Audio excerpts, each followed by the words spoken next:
PM Ismail Sabri, Malaysia dan Vietnam menentang sanksi terhadap Rusia.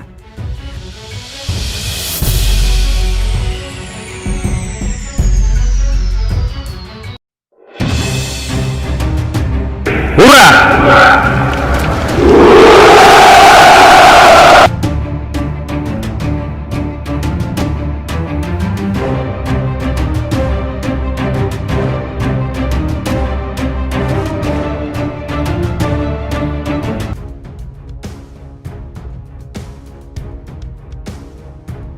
Malaysia dan Vietnam termasuk negara yang tidak mendukung sanksi terhadap Rusia. Perdana Menteri Malaysia Ismail Sabri Yaakob mengatakan kepada wartawan Selasa 22 Maret setelah kunjungannya ke Hanoi bahwa kedua negara akan berada pada posisi netral untuk masalah krisis Ukraina. Kami membahas konflik Rusia-Ukraina dan sepakat bahwa Malaysia dan Vietnam akan tetap netral dalam masalah ini, katanya seperti dilaporkan kantor berita bernama. Mengenai sanksi terhadap Rusia, kami tidak mendukung mereka, menegaskan bahwa Malaysia dan Vietnam hanya mengakui pembatasan yang diberlakukan oleh Dewan Keamanan PBB.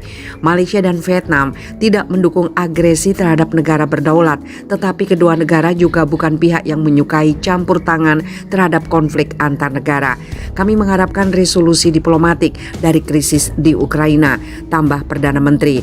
Presiden Rusia Vladimir Putin mengatakan dalam pidato yang disiarkan televisi pada 24 Februari bahwa sebagai tanggapan atas permintaan para kepala Republik Donbas, dia telah membuat keputusan untuk melakukan operasi militer khususnya untuk melindungi orang-orang yang telah menderita pelecehan dan genosida oleh rezim Kiev selama 8 tahun. Pemimpin Rusia menekankan bahwa Moskow tidak memiliki rencana untuk menduduki wilayah Ukraina. Ketika mengklarifikasi perkembangan yang sedang berlangsung, Kementerian Pertahanan Rusia meyakinkan bahwa pasukan Rusia tidak menargetkan kota-kota Ukraina, tetapi terbatas pada operasi penyerangan dan melumpuhkan infrastruktur militer Ukraina. Setelah itu, Amerika Serikat, UE, Inggris, dan sejumlah negara lain memberlakukan sanksi terhadap warga dan perusahaan Rusia.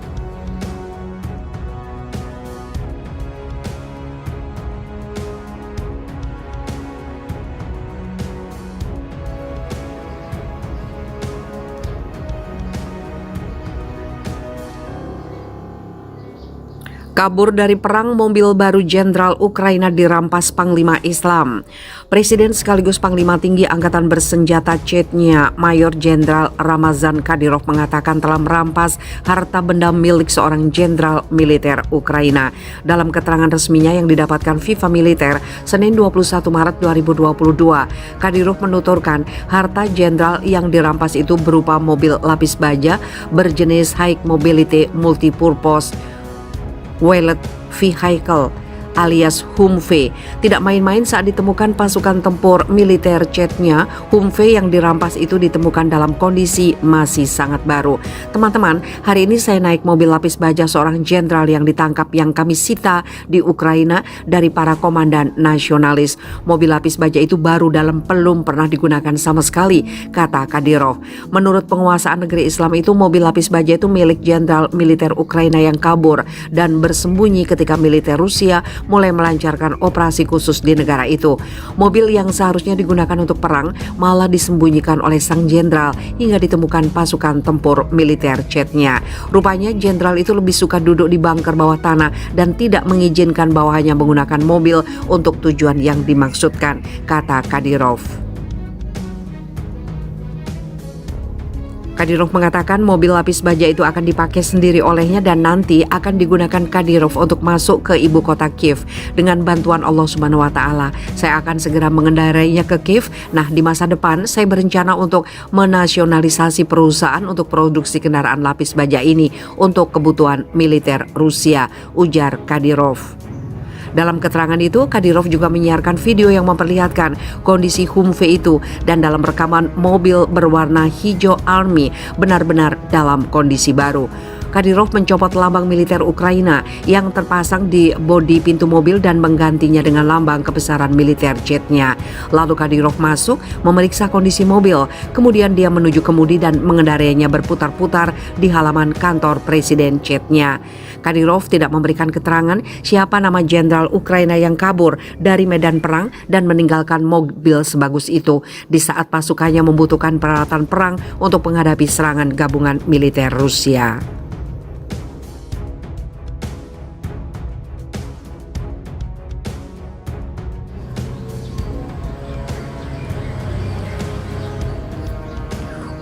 Meski ditekan Barat dan Amerika Serikat, Putin tetap akan hadir di KTT G20 di Indonesia. Duta Besar Rusia untuk Indonesia, Lyudmila Vorobyeva, mengatakan Presiden Rusia Vladimir Putin bersedia untuk menghadiri KTT G20 di Indonesia pada akhir 2022 mendatang jika tidak ada halangan. Pernyataan Vorobyeva disampaikan di tengah ancaman Amerika Serikat dan Barat. Mereka tengah mempertimbangkan mengeluarkan Rusia dari kelompok 20 negara perekonomian terbesar di dunia. Kemungkinan Putin hadir dalam agenda G20 itu, tapi tergantung pada banyak hal, ungkap Vorobyeva dalam pers briefing yang diselenggarakan langsung di kediamannya pada hari Rabu 23 Maret.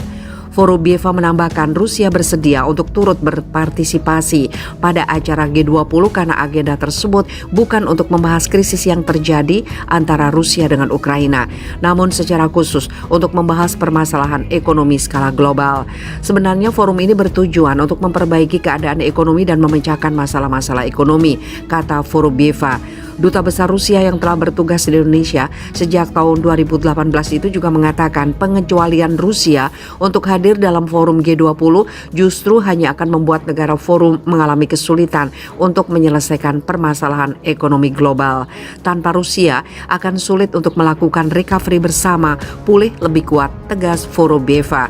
Vorobyeva juga berharap agar pemerintah Indonesia tidak menyerah pada tekanan yang datang jika Rusia turut berpartisipasi dalam forum tersebut.